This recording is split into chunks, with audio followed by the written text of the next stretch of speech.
I read 6 books in the month of January. Well, to be fair, I listened to 3 and I read 3 physical copies. I don't know about you, but I'm somebody who relishes the opportunity to learn something new, so I really love books. I used to be strictly a nonfiction girly, but have since kind of evolved into the wonderful world of reading fiction for enjoyment, for escape. This month's book selects have a beautiful combination of both nonfiction and fiction. I will start by telling you what may be a slightly controversial statement in that I don't really love Colleen Hoover. So if you're a big fan of Colleen Hoover, probably not the book video for you. I love books with a little bit of depth. I think these will be a really well-rounded offering. Some of them I really loved, some of them I liked less. So let's just get into it. I think that I'll start with the one that I opened January with. It was actually the first book I picked up in 2022 and dedicated myself to reading, and it's Dogs of Summer by ANDREA ABREU, and this is actually translated from Spanish. This book is about a girl growing up in Tenerife, Spain, and it's really just vignettes of her childhood that was brutal, that was just an interesting snapshot in life. It's definitely a coming of age story. I will preface this by saying that it's not gonna be for everyone. It can be a lot sexual. It's a little bit uncomfortable, but she talks about these really true parts of her life in this really honest way, which I found really refreshing to just glimpse into another woman who recounts her girlhood. And though it wasn't the exact same as mine, you could definitely see little flashes of these broader questions that I think a lot of human beings have. So I loved this book. I gave it 5 stars on Goodreads. I definitely recommend, but with the preface that it's not gonna be for everyone. I'll kind of switch gears to a book that I listened to, which was Tiny Beautiful Things by Cheryl Strayed. This is a collection of responses that Cheryl has crafted for this Dear Sugar column that she wrote. Essentially, people would write in requests with different issues or experiences they were having in life, and she would offer them her advice. I found this book beautiful. I learned so much from it. I found it heartwarming. If you're just in one of those seasons where you want to be connected with other individuals on the very real, very heartfelt, very tender things that connect us as human beings, I definitely recommend Tiny Beautiful Things. It was every bit as exceptional as everyone says it is. On the same topic of nonfiction, I finally finished All About Love by Bell Hooks, which was another book that I started, I want to say even in 2021, and I just couldn't dive in. I think that I picked up this book expecting that it was going to be this very tender, heartfelt, kind of romantic look at love. And while it does offer some of that, I find Bell Hooks's approach to love almost a little bit clinical. It's very matter of fact.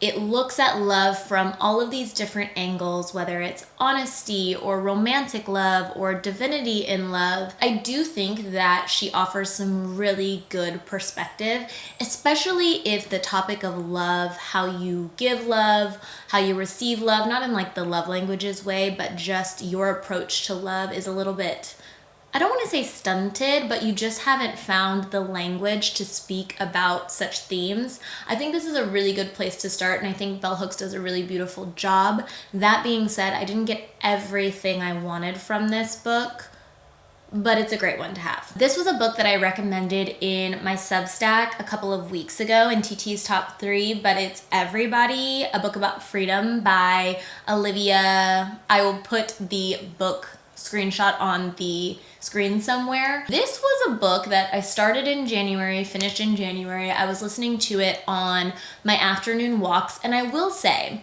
this book was challenging for me. It is a very clinical, psychological approach to what it means to have a body and exist in a body, and the limitations and confines, whether from our own, perceptions, traumas, experiences, or those of the outside world. And she really explores this landscape through a number of different chapters, ranging everywhere from cells and enclosements to healing your body and sickness.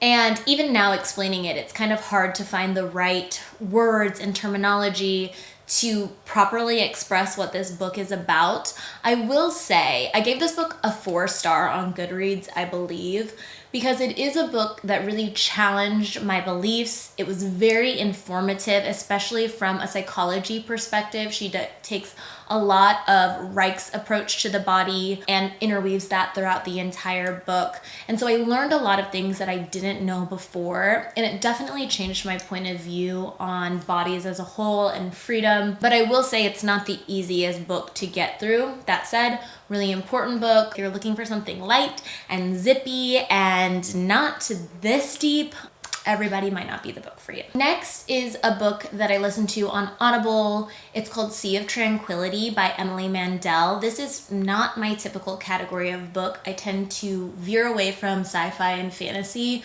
but I really enjoyed this book. I didn't read Station 11, which is like her popular, critically acclaimed book. I actually haven't read anything by Emily Mandel. It's interesting. I gave this book a 4-star review, and I'm wondering if I would have read the physical copy, if I would have given it a higher rating. I didn't love the audible interpretation and voices that they gave to the characters in the book, but the story was thrilling. It kept my attention. It's very heavy in sort of time travel, and what I really enjoyed about it is it touches on theories that are very prevalent right now and also experiences that we've had as a human race. So it talks a lot about pandemics.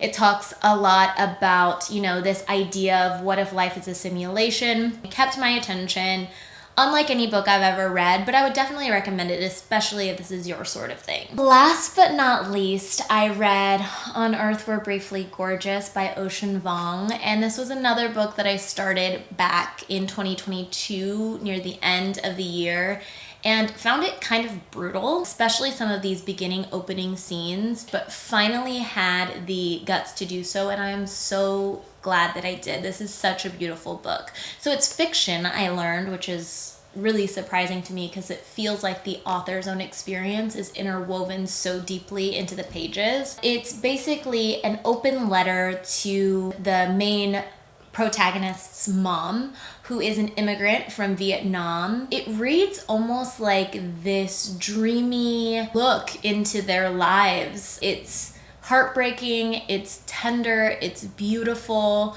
The author, Ocean, is originally a poet, I believe, and you can definitely tell his prose is just so lovely, so beautiful, so mesmerizing. This is just a really, really beautiful book, and I would recommend it to anybody who is interested in that sort of thing. Okay, that is all. Those are the books that I read in January. I would love to hear if you've read any of them, what you've thought, if you decide to pick any up. Reading has been such a beautiful way for me to connect with myself, for me to expand my mind in 2023, so I definitely want to be incorporating more book content, book recommendations, book reviews, book clubs potentially, so please do let me know what you've been reading. If you have any recommendations based off of the books that I read in January, I would be so, so appreciative. And until the next time, we'll see you soon.